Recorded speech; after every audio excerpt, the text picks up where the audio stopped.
unidentifiable flying objects? Yes, they were flying quite high. How high we couldn't tell because we couldn't get anywhere near their altitude. But they were either very large craft way up or smaller craft still well above what we could get to. For a day and a half, all of this happened. But then no one wanted to talk about it. Well, we sent a report forward on it, and the answer that finally came back months later was they were probably high-flying seed pods, which didn't sound very logical. Supervising flight testing at Edwards Air Force Base, his military camera crew actually filmed an unidentified saucer-shaped object landing near the site.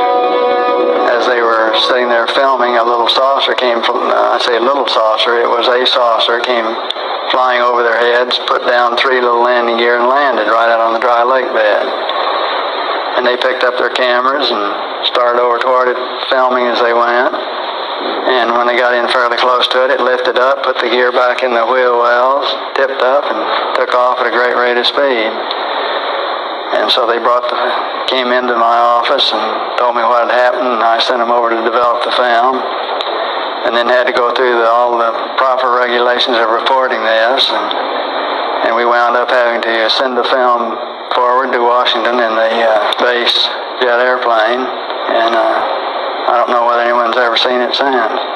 Now, the vehicle that you just described, how similar was it to the very first sighting that you had back in 1951? Quite similar. It was basically the same plan-form vehicle. They were double saucer, lenticular. But if you're going to be going in and out of atmospheres like Earth or other places might have, you certainly need a little more aerodynamic type of vehicle. And the saucer has the capability of going through the air at tremendous rates of speed and handling the bow and trailing wave without making shock waves. So it can be very silent while traveling at big rates of speed through the atmosphere. A friend of mine who's a captain on a major airline at night was flying along, noticed this.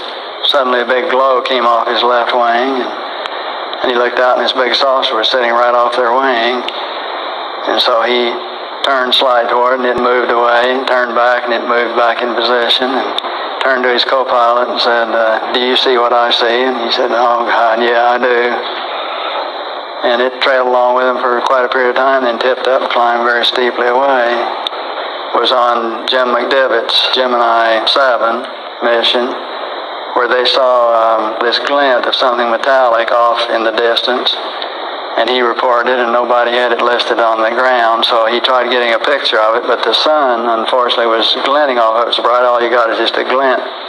There was no detail on what it was, but never any further sighting at all on it. Well, the letter to the UN was in conjunction with a meeting that I had with Kurt Waldheim and the Security Council of the UN, to try to encourage the UN to establish a committee to start comparing notes and data and information, and to really look into all of this from an unbiased, neutral point of view.